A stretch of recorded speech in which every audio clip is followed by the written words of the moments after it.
We'll have the image based questions. I think quantitatively we are little magnanimous this time with almost 50 questions, but around 40 to 45 is what we can expect nowadays, image based questions.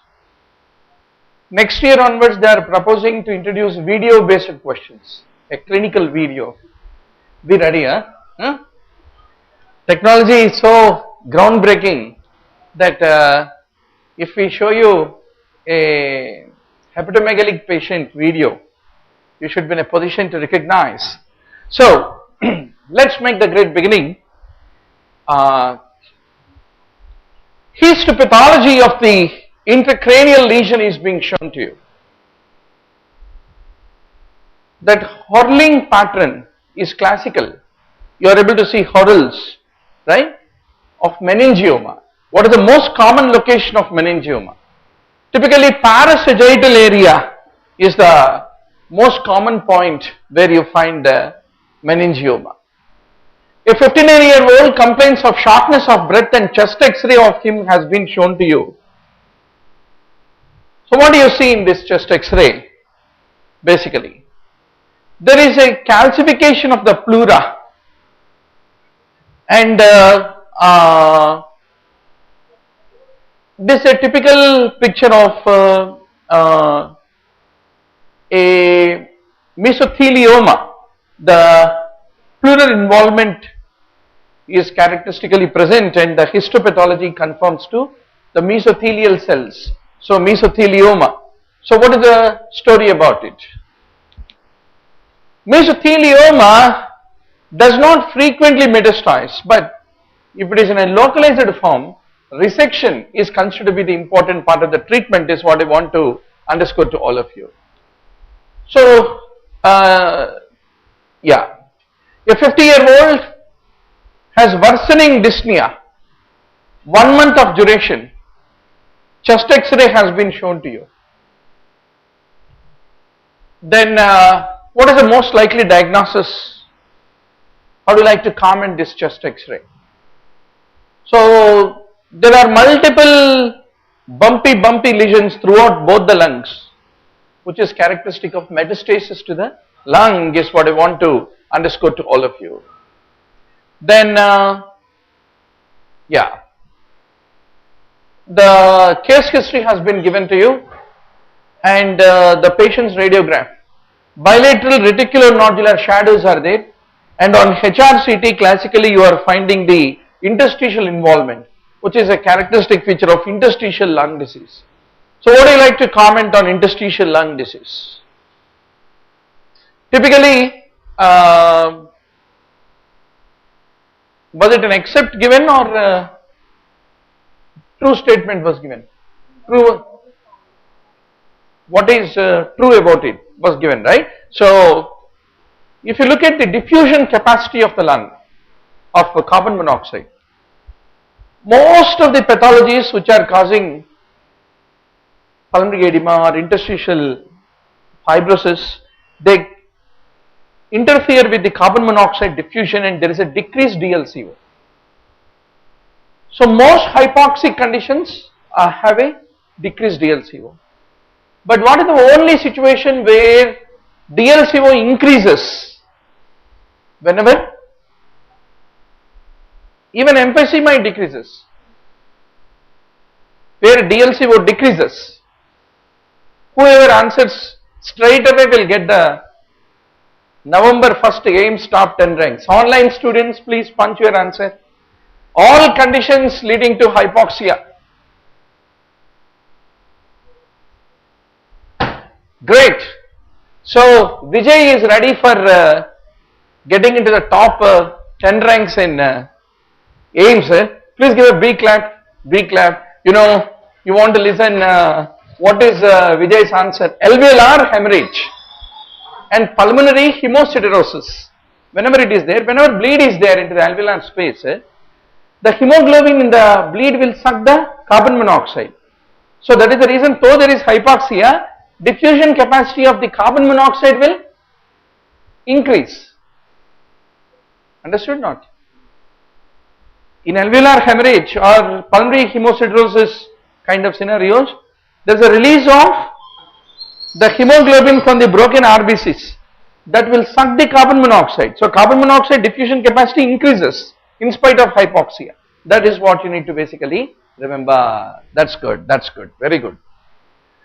Now a 58-year-old has palpitations, lightheadedness, ECG is taken.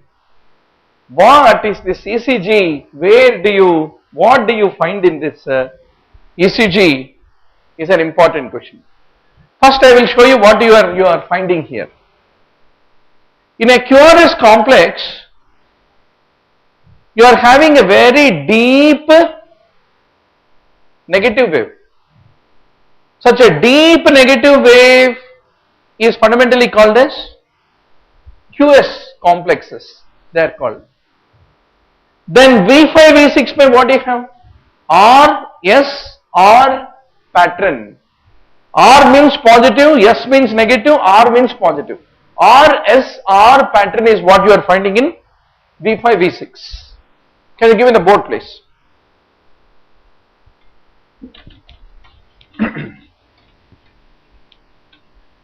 How is the normal electrical activity of the heart, doctor? It is going from the top towards bottom, right towards left. This is the normal axis of the heart. Okay. So here you have V1, V2, here you have V5, V6 left sided leads.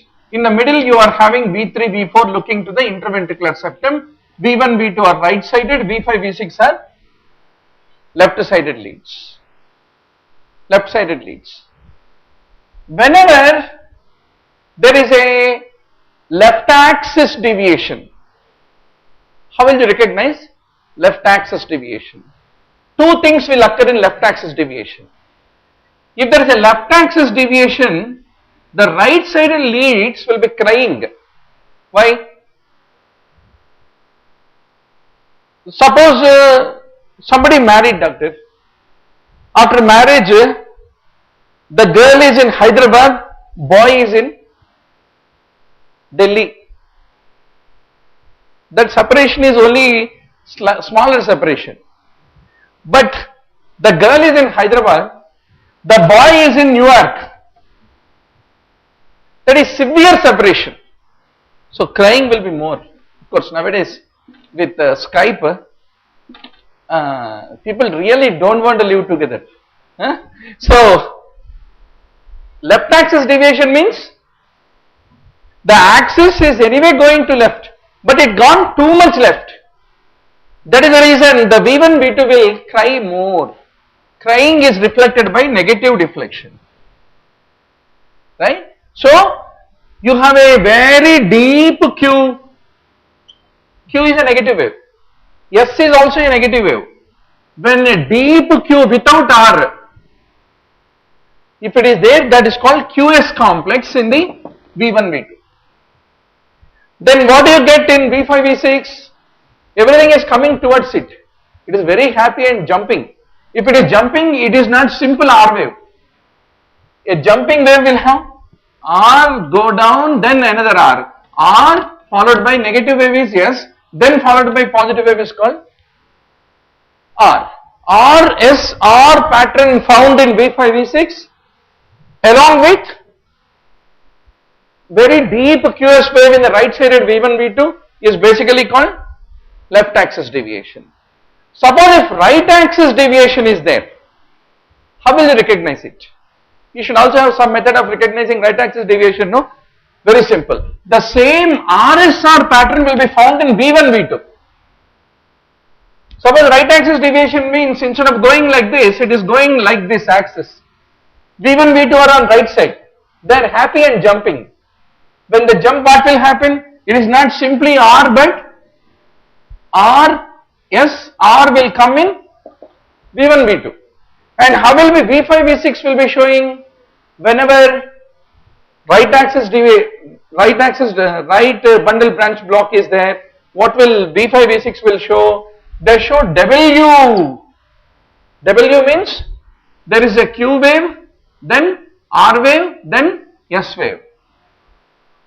A prominent Q, equally prominent or equally prominent, yes, is what you see in the QRS complex in the V5V6, which is a left-sided lead. So how will you remember this? Remember marrow, M-A-R-R-O-W, marrow. M means what? R, S, R pattern. W means Q, R, S. Two negative waves interspersed with a positive wave. Is typically seen in right bundle branch block pattern. Got it? And suppose if it is what? Left bundle branch block, what will happen? V1, V2 initially will show QS, and then V5, V6 left sided leads will show RSR. That's how you will identify. So now you know right bundle branch block, left bundle branch block, how to basically identify. Okay, doctor. There's a lot more story, but working knowledge is all that we need to basically have, and definitely examiner is going to ask one or two ECGs in the All India PG, DNB, anywhere you go. There will be about 70 to 80 points you must know about ECG. Already we have it a 3-hour discussion on ECG in anatomytomedicine.com online video library. Please do review that. It's a worthy investment of time, so that common ECGs, once you have a look, answering become easier. Okay, doc. So quickly get the seat. Otherwise, if we introduce video based questions, you will be shown a 2D echo and asked, what is the gradient of this aortic stenosis? Is it a mild, moderate or severe based on the Doppler imaging? Be sure. So in lot of countries,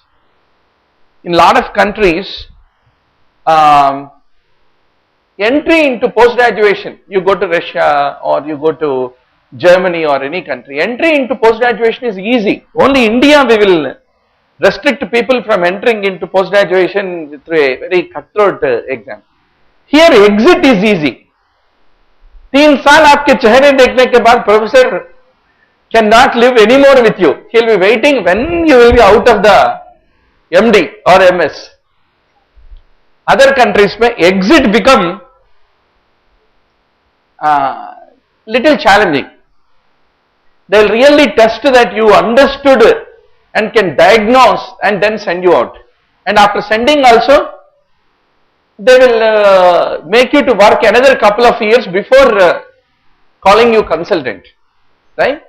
Here too, getting into MD only is difficult. Once you got from first day, you are an consultant. So you know how to make any kind of diagnosis. So common cause for left bundle branch block is aortic valve disease, is what I want to underscore to all of you. Aortic valve disease is what you should basically remember. और एक बात भी चर्चा हो जाए ताकि every time I teach I feel tomorrow doesn't exist in my life. So who will, if I don't tell, who will tell you? So one point, if I don't tell, I am missing the gear. I'll tell that also and then go to the next question. Give me this we already discussed in the online video library, but still I'll repeat it for all of you. V1, V2 is right sided lead, V5, V6 is left sided lead, V3, V4 is interventricular septal. Then you are having lead 1, which is by connecting right arm with left arm. It is also pointing towards left. Then you have lead 2, which comes by connecting right arm with left leg. And typically it also goes just like the actual axis of our body. Then you are having left arm with left leg. It is also on left side. but going down. So this is called as lead 3. This is called lead 2. So lead 1 is left sided lead. V5, V6 are also left sided leads, right? Then there is something called AVL. How do you get AVL? You will connect right arm with left leg and compare it with left arm, and such a lead is called AVL. And how it is going? It is also going to left side, right? Then what is AVL? You will connect right arm and left arm and compare with the foot, left leg. So it is coming down. Forget about AVF. इसके बारे में मैं बात नहीं कर रहा हूं. Lead 1 is left sided. AVL is left sided, right? Which is called lateral aspect. V5, V6 are also called left sided. So what are the 4 leads which are called lateral leads in our body? Lead 1, repeat. AVL, repeat. V5, V6. In all these leads, if you take the QRS complex, you will find a prominent R wave. Why? Because R means positive. That means electrical activity is coming towards these leads. Why? Because normal electrical activity of the heart contributed by ventricles, how it is going? It is going from right to left, so ऊपर से नीचे. So that is the reason, since all electrical activity is coming towards left, all these left sided leads will show a positive R wave. Simple thing. But one point you need to know is, interventricular septum is there, no? Once the AV node divides into 2 bundles, left bundle, right bundle. Left bundle is the one which depolarizes the interventricular septum. So the electrical activity in the interventricular septum, how will it be passing? From left towards right, it will be passing. But the electrical activity of the ventricles, how will it be passing? Main contributor is left ventricle, less contributor is right ventricle. So overall electrical axis will be passing hence towards left. But what is happening in the interventricular septum will be passing towards right.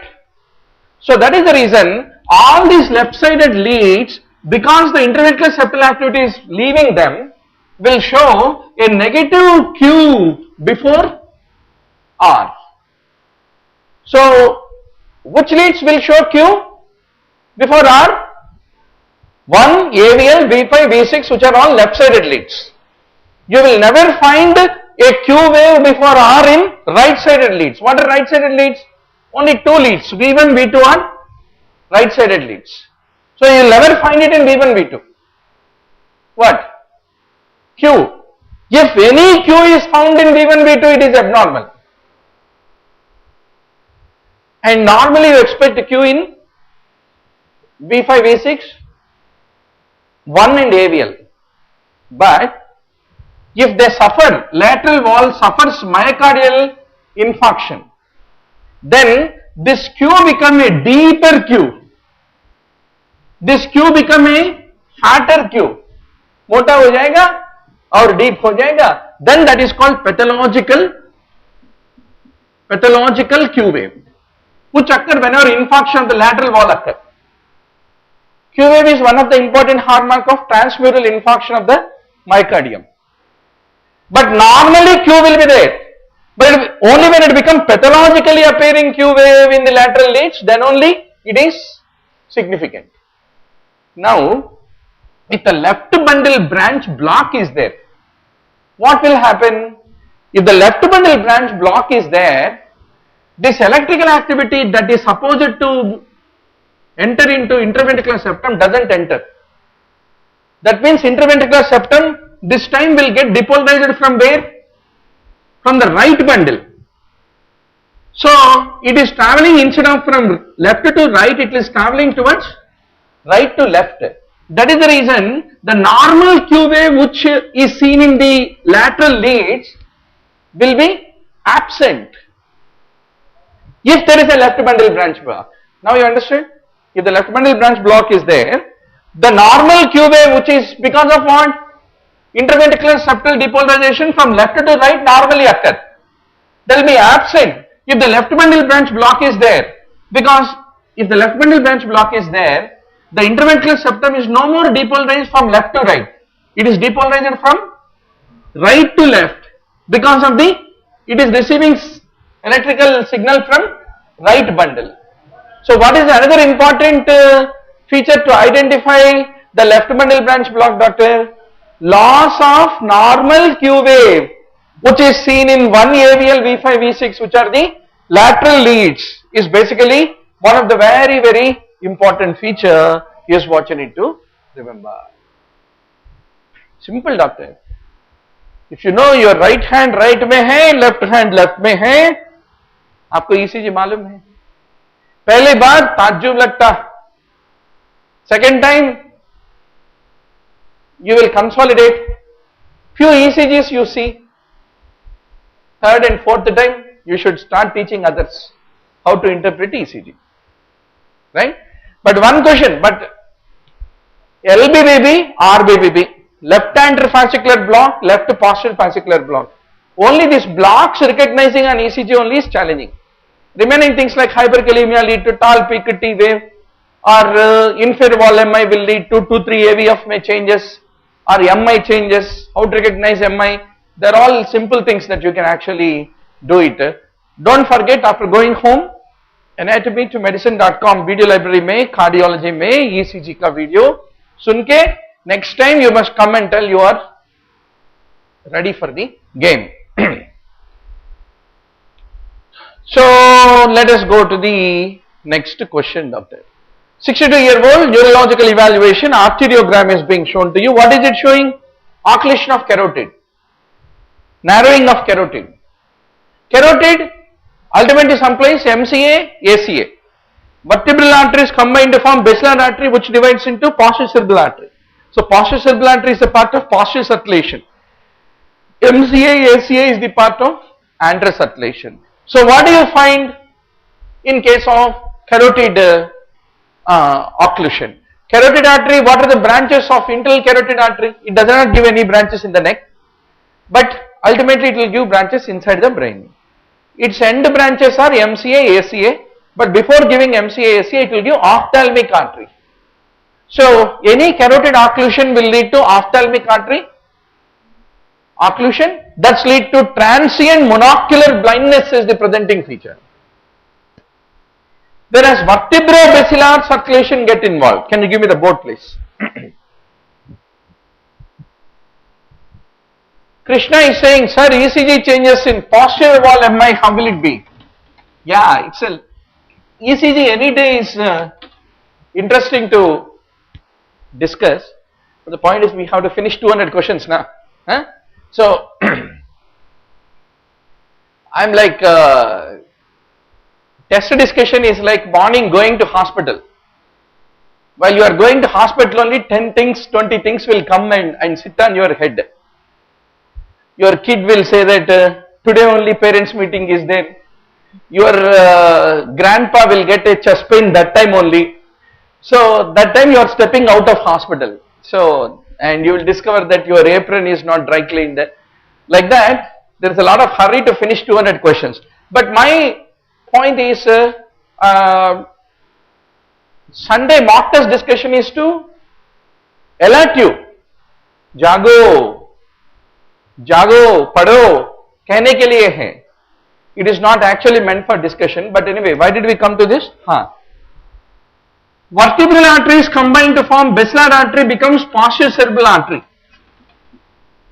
Internal carotid say you get the MCA and ultimately ACA. And before this, internal carotid will be giving rise to ophthalmic artery, and that is the reason there is a transient blindness. Then what does basilar artery will supply? you have the brainstem, midbrain, pons, medulla. So this will be giving branches to the medulla. In medulla, you are having 8th cranial nerve.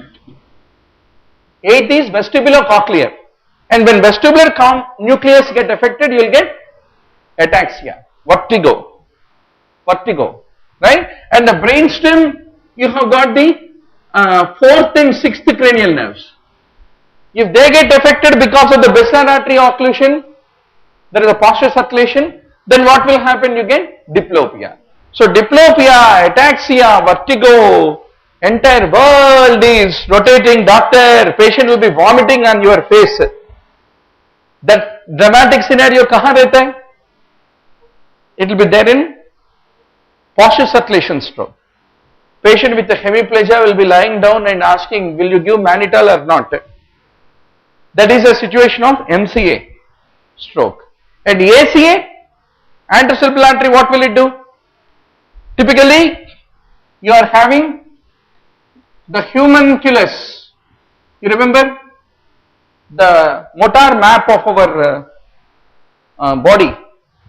In that, there is an area where our lower limb is represented, right? So this is the specific area only supplied by ACA. So whenever ACA territory stroke is there, you won't get hemiplegia. What will you get? You get contralateral lower limb monoparesis is what you will basically get. Because of that monoparesis, the patient will be dragging his limb. Elderly man dragging his limb means everybody will think, did he have any fractured neck of femur? So everybody will put him into orthopedic care. And when you check, you will find Babinski positive. Then you will go to book and check, will fractured neck of femur cause Babinski positivity. Malum nahi, maybe some MCQ might have written like that. So it does not cause. Then you will think neurological problem is responsible for this dragging of that leg due to spasticity. That is how ACA territory, contralateral lower limb monoparesis is the presenting feature, is what need to be remembered. A 44-year-old undergoes evaluation for worsening headache, and what did he have, doctor? Basilar artery aneurysm at the tip of basilar artery. And whenever it undergoes rupture, it leads to subarachnoid hemorrhage is the complication. 63-year-old has got a right-sided headache at work and he is hemiparetic. A CT scan is shown. So what is he basically having? He is having a bleed into the basal ganglia. Common cause of the basal ganglia bleed is hypertension. Hypertensive bleed is what need to be remembered. Then a 73-year-old has increasing drowsiness and incoherence, and he has fallen twice in the past 2 weeks. He has got history of arrhythmias and a contrast CT has been shown to you. Then what is the treatment of choice for this clinical situation? So fundamentally, what the patient is having is a intracranial hemorrhage, which is causing midline shift. You can see the lateral ventricle got pushed because of the cerebral edema. So you need to do a neurosurgical evacuation of the clot is considered to be the treatment of choice in this scenario. Now, the radiological appearance of a hilar mass which is cavitating is being shown to you. Squamous cell carcinoma, small cell carcinoma. Where are they located, doctor? SSC. C is central. Squamous cell and small cell are central in location. And a cavitating lesion is basically a squamous cell carcinoma is what need to be remembered. Now a radiological appearance of the mass which is arising from the meninges with a dural tail sign positivity is being shown to you. So it is an example of what? Meningioma, and it is highly suggestive sign discovering of not specific. Lot of things have tails. So it is suggestive is what you need to see. Life is so miserable. You know it is meningioma, but you don't know whether it is suggestive or specific. So that is the reason, go with an open mind to exam hall. It is 10% of what you read, 90% of what you use the common sense. Anything can come, but the point is that time how you applied the mind. Buddhi karmanusarini. So the mind will work according to the karma, according to Gita. I mean Gita epic. So the metastasis in the brain, metastasis in the brain that has got a radiological appearance which is being shown to you on a T1 weighted image. On a T1 weighted image, something glowing like this is a hemorrhage. So it is a hemorrhagic metastasis to the brain. So what are the various things that lead to hemorrhagic metastasis? There must be highly vascular metastasis. So renal, breast, melanoma, they are all known to lead to hemorrhagic metastasis to the brain is what need to be basically remembered. Now the fundus examination is showing the presence of a angioma in the retina, and the cerebellum is showing similarly another angioma. So what is meant by von Hippel-Lindau syndrome? Cerebro-retinal angiomatosis is the name given for von Hippel-Lindau is what need to be remembered. This is a 24-year-old who has got the von Hippel-Lindau.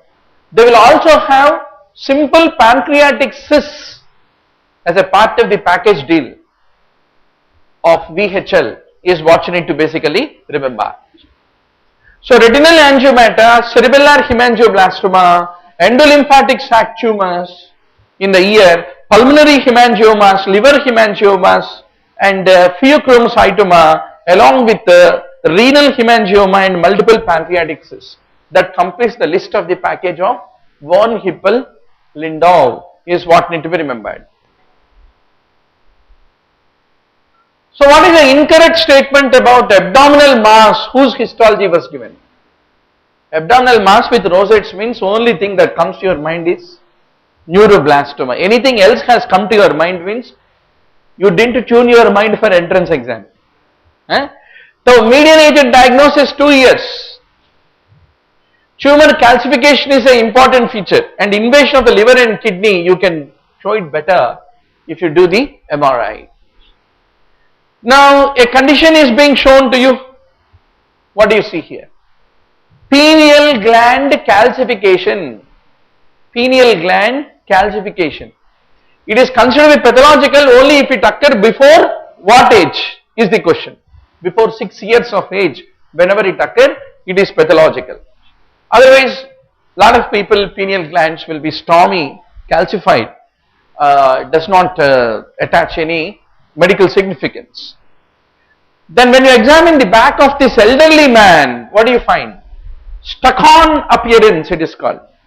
Take a little dung and hit the wall. What is that called? Stuck. The dung stuck to the wall kind of an appearance. It is called seborrheic keratosis is the name given for it. Suppose if this didn't happen, exist from childhood, suddenly it developed, sudden development of multiple seborrheic keratosis, what is it called? Sign of lesser Lakh is the name given. Sign of lesser Lakh. It is one of the paraneoplastic manifestations of an internal malignancy which you need to remember. Sign of lesser Lakh, where sudden appearance of multiple seborrheic keratosis is what you have to basically remember. Now doctor, appearance on the face, very easy to recognize. If you are regularly watching TV, because TV news will show a lot of politicians. So what is this classical telangiectatic appearance mean to say? Typically alcohol abuse will lead to development of multiple telangiectasis on the face. I was thinking psychiatry also, can it have some image based questions, and I thought okay, this is a potential area where we can produce a MCQ on psychiatry also. Now a radiograph has been shown to you in the figure. What is it basically associated with? Fundamentally it is called golden S sign. Golden S sign. There is a mass in the right upper lobe which is obstructing the bronchus going to the right upper lobe. That led to right upper lobe collapse. So that collapsed right upper lobe led to concavity, and the mass is leading to convexity. Overall they are looking like a S, called golden S sign, which is typically seen whenever the right upper lobe undergoes the collapse, is what you have to basically remember. See, in the anatomytomedicine.com radiology folder, we have discussed neuroradiology, chest radiology, totally 30 hours of radiology, 2000 points we are going to review in radiology with all the radiographs, CT scans, classical images, everything is available. So just you need to take time to revise. Weekend classes are going to be an obsolete concept in future. Weekend class may we get time hardly 7-8 hours.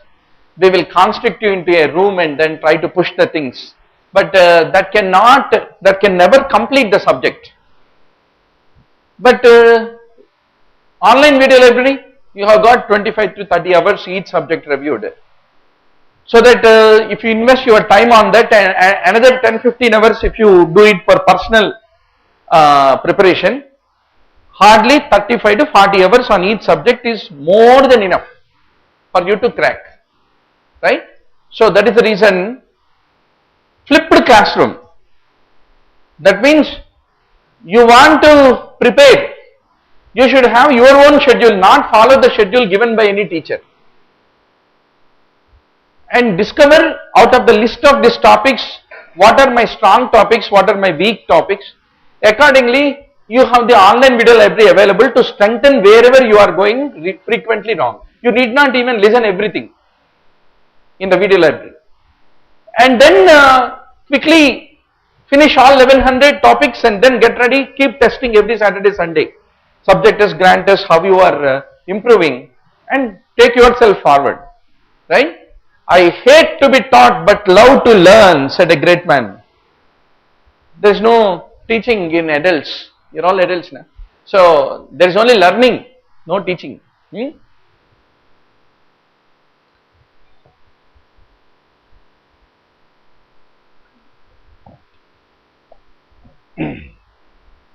Now doctor, what is this radiological appearance of the lung which is being shown over here? See, you are having the left lung, and between the mediastinum and the left lung there is a loosened space which is available. King's clothes are really you are able to appreciate. See, this lung is full, doctor, but here you are able to see a gas shadow which is there between the lung and the hilar shadow. You are having a empty space available na? What is the sign given? It is called Lakh sign in chest radiology. Lipsana, you know the flight, no? Lakh sign, which is typically seen whenever the left upper lobe undergoes collapse. Whenever the left upper lobe collapses, then the lower lobe will overinflate, and typically that overinflated lower lobe, I mean the superior segment of the lower lobe, between the mediastinum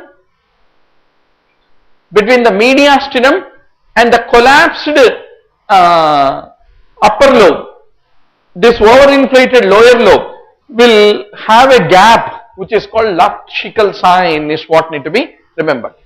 All lobar collapses, it is called loss of Silhouette.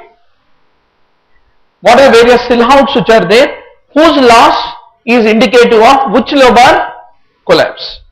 Of 100% you must know. One question on silhouette loss will be there in the radiographs which is going to come in the All India, DNB, JIPMER, PGI, all exams. Now the CD lung has been shown to you. There is a rounded mass behind which comet tail like appearance is what you are seeing. This is called comet tail sign in radiology. So what does it basically indicate? It indicates rounded atelectasis. Whenever the lung collapses, rounded atelectasis typically will show a comet tail sign positivity is what need to be remembered.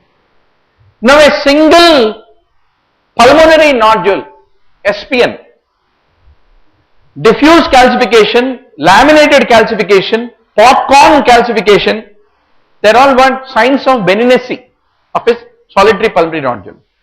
Central calcification is sign of benignancy. Eccentric calcification is sign of malignancy. So what are the four types of calcification pattern signs of benignancy in case of solitary pulmonary nodule? It is a very common clinical problem in the hospital. When you sit in the chest OP, every day you will get patients who have a solitary pulmonary nodule. They are worried. Google, they will go search everything. They looks like malignancy for them because Google writes everything as malignant. Pregnancy as a possible abdominal tumor is reported only on Google. So be very sure. So patient is terrified. So what type of calcification is reassuring? If it is a diffuse calcification, central calcification, popcorn calcification, laminar like a layered calcification, these four are called benign. Whereas eccentric calcification is a sign of malignancy. And what you have here is a popcorn type of calcification, which is basically a sign of benignancy, which is found in pulmonary hematoma, is what need to be remembered. Vijay says that arrow is misleading. Where is the arrow? You mean this arrow? I missed which question he means say that.